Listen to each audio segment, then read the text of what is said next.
The rain drummed relentlessly on the roof of a hilltop in the midst of a dense forest, drops of water sliding down the wood and stone, the faint light burning in the windows in the middle of the night, adding a special drama to this place that seemed to hide many secrets.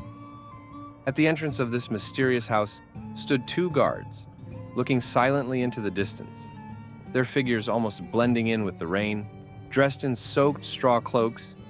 They looked like parts of nature merged with this rainy night. Their wide hats hid their faces, and their weapons held tightly to their thighs, reminded. Inside the house, despite the rain, there was an ominous silence.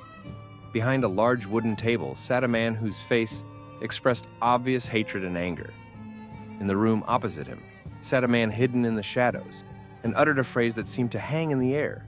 It was an evil demon. A man with an angry face, holding his bandaged hand. It was obvious that he had been through a lot. He no longer needed words to show his pain. Under the bandages were not just wounds, it was a loss that he could not accept. He took not only all my possessions, this cruel bastard cut off my fingers. His voice was filled with anger that touched not only physical pain. In front of him stood a young man known as Phantom. This is the best killer, and he had to deal with this demon, the customer, not hiding his intention. Looked at him with hope, realizing that there was no other way out. The old man standing next to him did not look impressive, but his voice was confident. He whispered that he should not be underestimated. His hoarse voice echoed around the room. His words were full of determination, despite the appearance of infirmity, and the shadow falling from him seemed to make his figure more imposing. The Phantom, calm and collected, slowly asked if he had any particular identification of the man, perhaps a portrait of him. He did not look surprised, but addressed his interlocutor with a cold, businesslike manner. His experience spoke for itself, and with the same equanimity, he prepared himself for the coming order. His answer was unexpected. He began to say that this man, and, as if in a flash, memories surfaced in front of his eyes. The face of the interlocutor slightly distorted from thoughts of the past. Something important began to break through. Finally, after a short pause, he added that the demon was beautiful. It was an unexpected description, given all the horror that this man had brought. Beauty and cruelty were at odds, but apparently for the narrator, it was what he remembered most. We met by chance at a feast. The man recalled the first meeting, when his enemy seemed so friendly. At the table there was talk and jokes, but under the mask of charming interlocutor was not just a man, but a monster capable of horrific acts. Although only 20 years old, he was a man who knew about every corner of the Central Plains. There was nothing he did not know. His knowledge and experience far exceeded his age. The smile on his face and the confident movements of his hands gave away his steadfastness and strength, behind which there was more than just words. 2 months had passed since they had started spending time together, and one day, while drunk, he demonstrated his martial arts skills. Sharp and indomitable, he easily crushed his opponents. His blows were swift and crushing like lightning, and his companions could only watch in amazement and awe. In the room, the old man carefully opened the door. His steps were slow and hesitant, as if he did not want to disturb something important. His gaze fell on the wall, and what he saw made him freeze. In front of him was something that he could not ignore. There was a huge crack on the wall, as if left by a powerful blow. It was not just a trace of destruction, but a symbol of incredible power concentrated in one place. The torn structure of the wall screamed that something exceptional was behind it, and it was none other than Nang Li San's special technique of the Thunderer's Sword. The man in the center of the hall said solemnly, his words sounding like a judgment or a revelation, shedding light on the origin of this terrifying mark. It was a power that few dared to face. The Phantom could not believe his eyes. These were undoubtedly the marks of the Thunderer's Sword. His heart pounded harder. The legendary technique that he had only heard of but never seen with his own eyes was now before him in reality. This discovery was overwhelming, and now he could not deny the truth. Nang Li San, one of the 10 greatest martial artists of Jianghu, was a legend. His figure towering in the void, the silhouette of his hat and long cloak fluttering in the wind, resembling a shadow that once left an indelible mark on history, he was legendary, respected and feared in equal measure. But, in spite of all his merits, he has not been seen in public since the war ended 20 years ago. His name has become a myth, and he himself a shadow of the past, a forgotten warrior who was hidden from the world after the great battles. But his return or traces of his influence still stirred the hearts of men. And then, at first, I didn't believe it either, said the old man standing in front of Phantom, his voice full of doubt and bitterness. But my suspicions were confirmed when I saw the martial arts book he held in his hands. It was the very book that could reveal the secrets of the mighty masters. In the end, he killed him and took his secret technique, which was more valuable than thousands of gold coins. This technique, the sword of life and death, became his goal, and he did not hesitate to achieve it, leaving a bloody mark on the battlefield. The skill for which many were willing to die was now in his hands, and his name was forever inscribed in the ranks of the great masters of Jianghu. Even one of the 10 greatest masters, Chon Muak, nicknamed the Demon Sword, followed in his footsteps. His face remained hidden in the shadows, but his long, loose hair and confident look gave him away as not only an experienced warrior, but also a man accustomed to danger and battle. However, no one ever returned. Every time someone was sent to fetch him, that person found the senders themselves.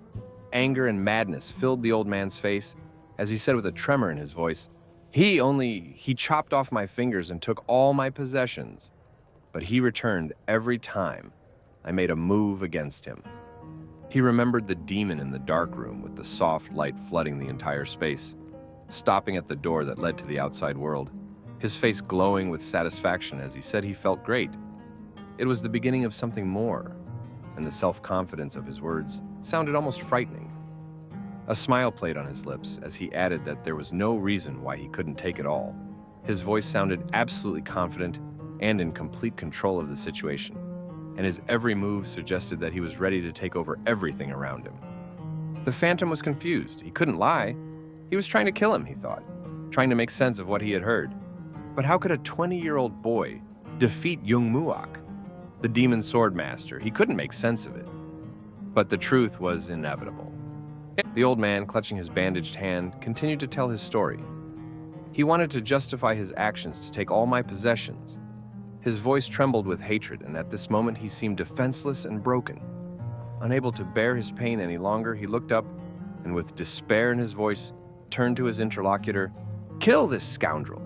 His face was full of determination and hatred, and behind his back was a gaping crack in the wall, symbolizing both his personal loss and the strength of his enemy.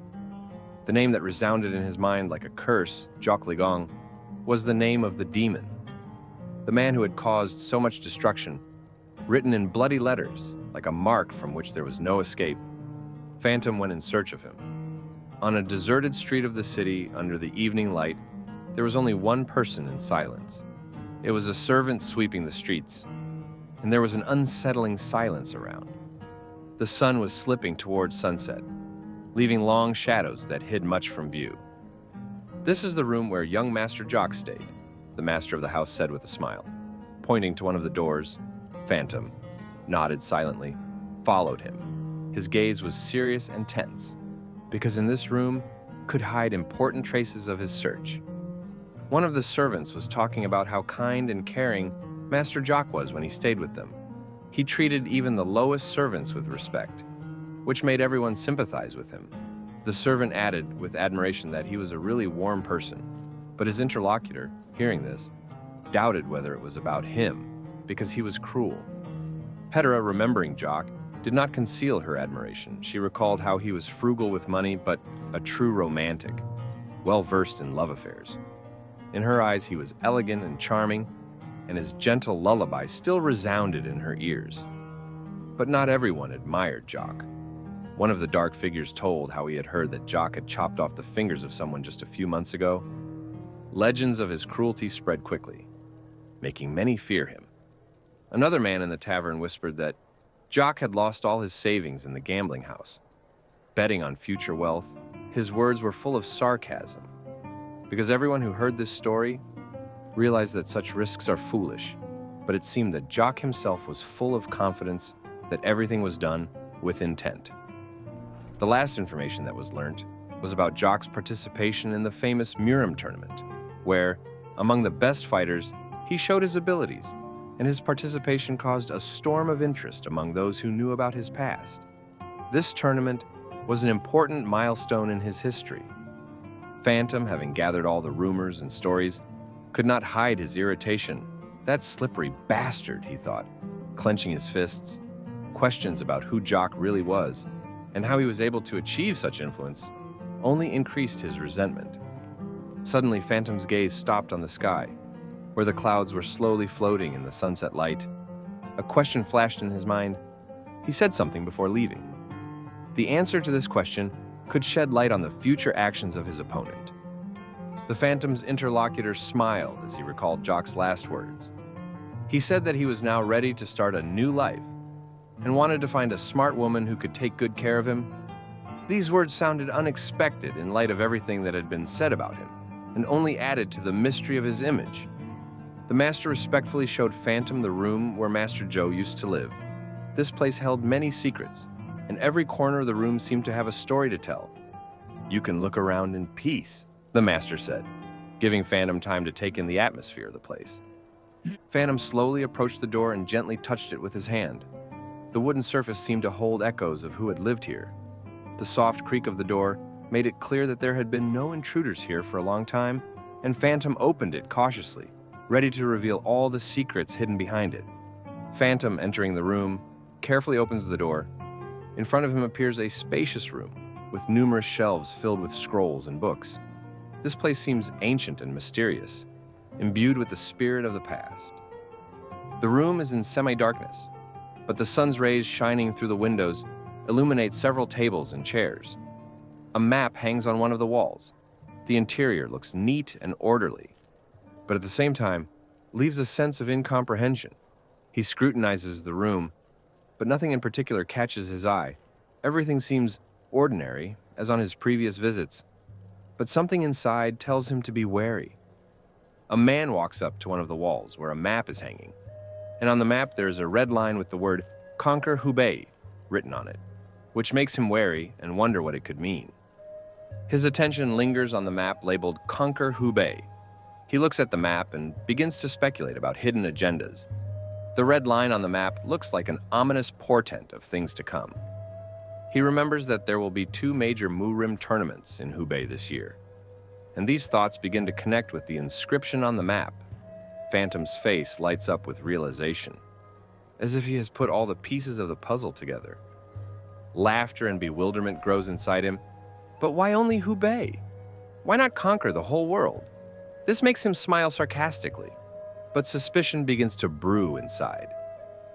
Fathom analyses and recalls his attempts to stop the young master.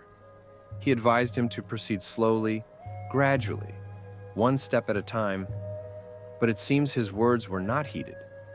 Suddenly his hearing is sharpened, and he turns his head to the side, hearing a strange noise. At this moment, he senses a danger that makes him tense, thoughts raging in his head. Outside the window, he sees a building lit up by the evening sun. He realizes that there is more than meets the eye and decides to find out what is really going on. The building is dark. There's a cup with a poured drink on the table, and steam is rising around it. In the bubbles of the text, the hero asks why Li Gong has gone to Hubei, and accompanies this with the rhetorical answer, "How can I know what is going on in his dark head?" His face shows signs of fatigue and dirt, while at the same time his mind is spinning and he realizes that it is time to go on a quest. Phantom's adventure is unpredictable and takes on a strange outcome. A tense scene in a dimly lit room. In the center stands the Phantom with a bow, pierced by arrows. And at a round table sit 3 people in thought. One of them says, "If you make a move, the whole world of Zhonghu will once again plunge into chaos." The Phantom, who has been wounded and is on the verge of death, is not afraid of what is happening. He says that he is over 100 years old and the laws of this world no longer mean anything to him. These words reflect his loss of connection with the world and complete indifference to the consequences. An old woman dressed in red, apparently an older woman, addresses Phantom, calling him young. This may indicate a difference in their status or age, as well as some concern for him despite his current situation. The woman Sei invites to drink a cup. This gesture symbolizes either reconciliation or offering a final consolation in a difficult moment. In this context, it can be both a sign of respect and a challenge for the hero. In the eyes of a man who has felt a powerful energy, his reaction, expressed in the thought that it is energy, indicates a sudden realization of power or danger, which causes him strong emotions. A bloody weapon piercing the body, it was a serb. The second serb was at the woman's waist. It gave cruelty, because from the look of it is only an old woman, but very cruel and dangerous, as it turned out.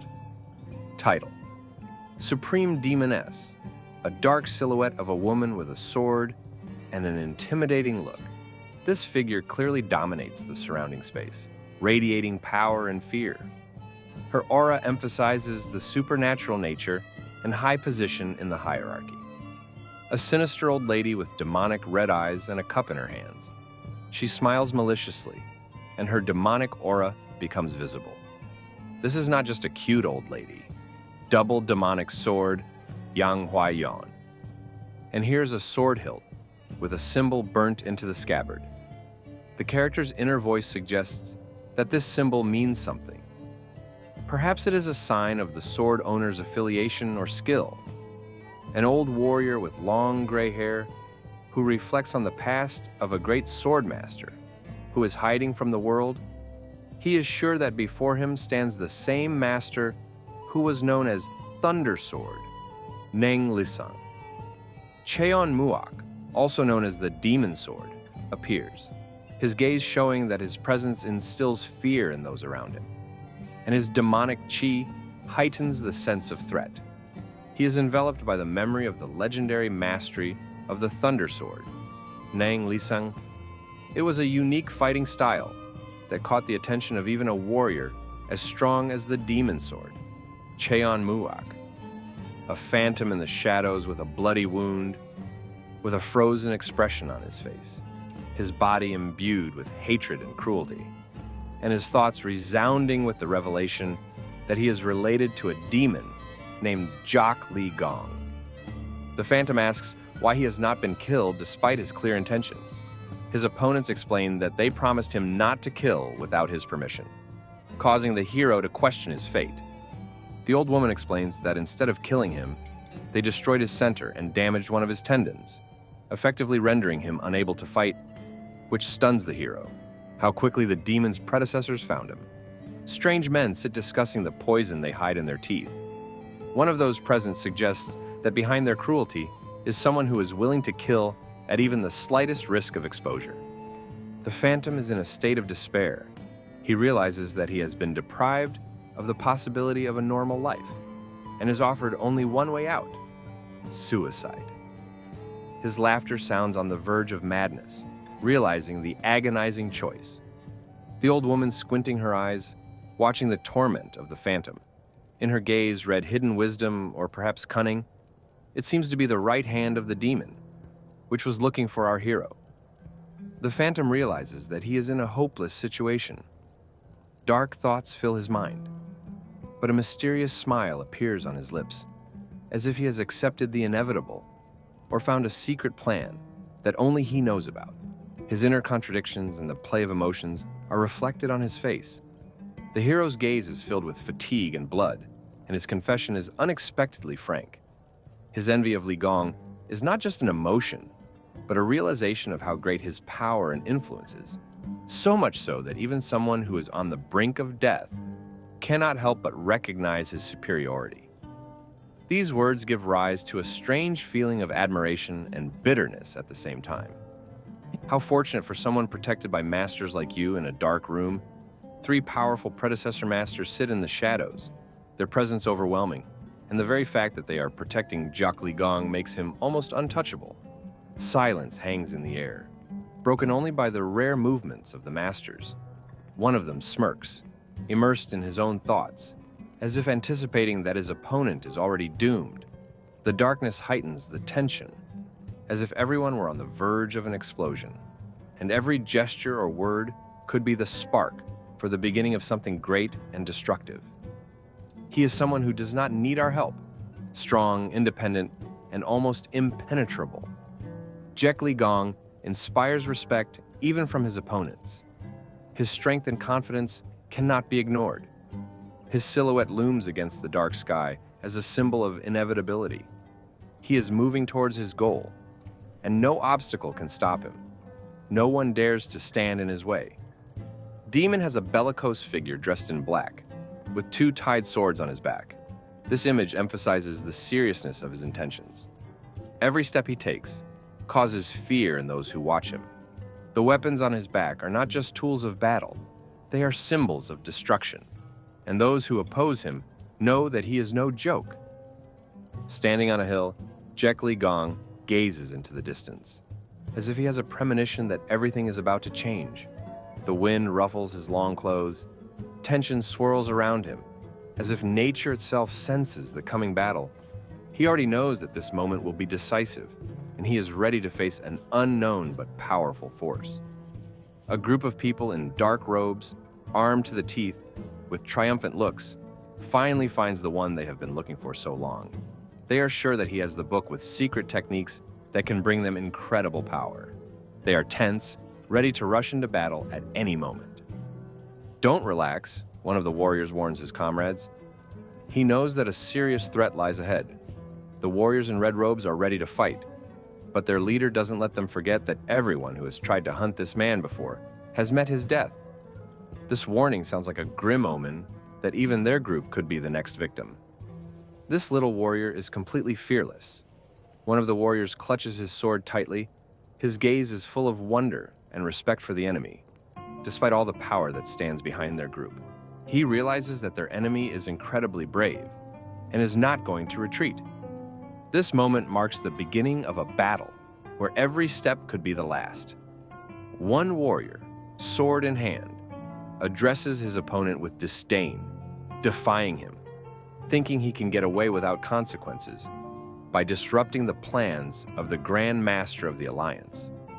Behind him, a group of warriors prepare to attack, their blades gleaming in the morning light, and on their faces, the determination to punish the one who dares to challenge their greatness.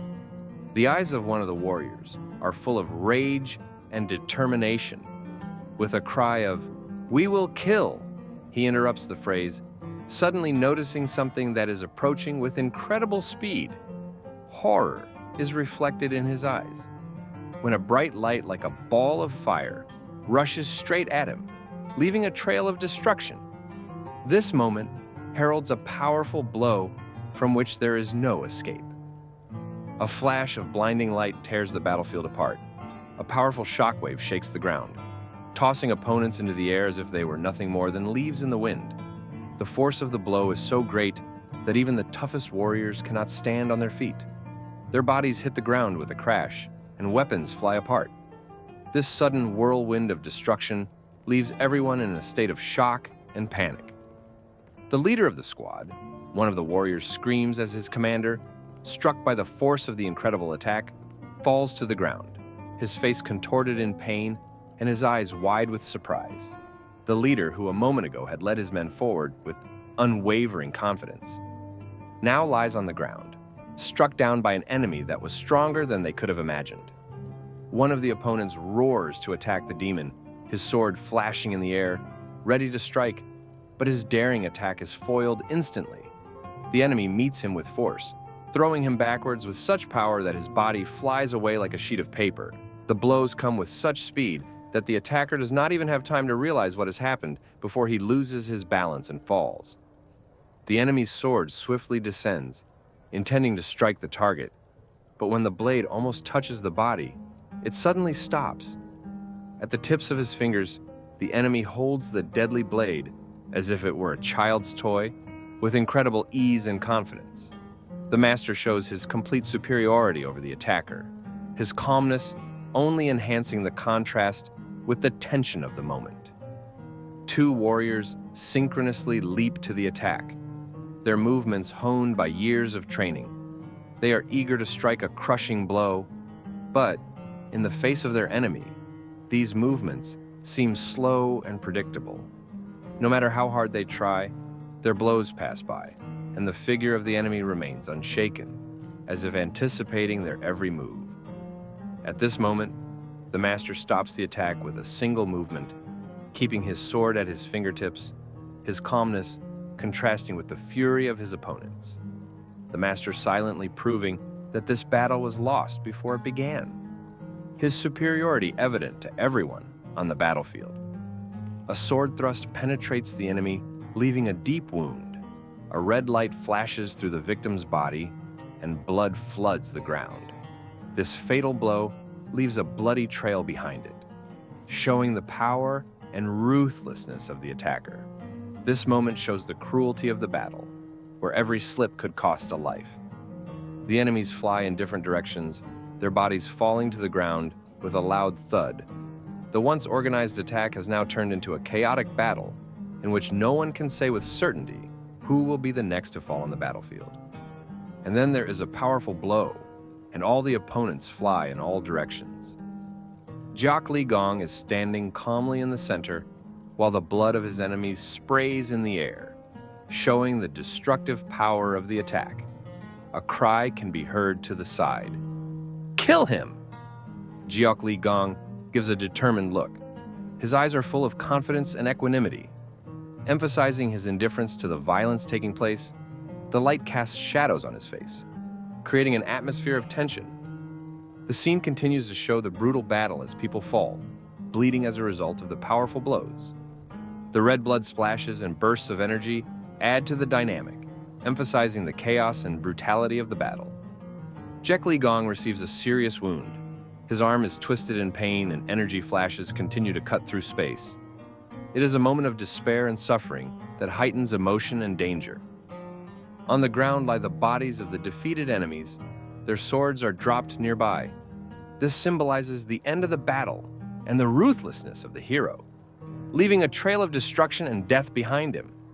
He was initially confident of his victory. The protagonist looks at his bloody hands, realizing the consequences of the battle. His posture expresses fatigue and perhaps regret, but he continues to move forward despite the physical pain and loss. No one should defeat the demon, he thought. Jiak Li Gong realized that the enemy had not given up yet. Despite the heavy losses, it shows the strength of the enemy's spirit, who continues to fight to the end, creating even more tension as to how long the demon will still be pursued. Jiak Li Gong, with a slight smile on his face, asking, "His fingers were not enough." This sarcastic question reflects the hero's confidence in his victory and his superiority in battle. Everyone learned that although he is young, he has insane strength.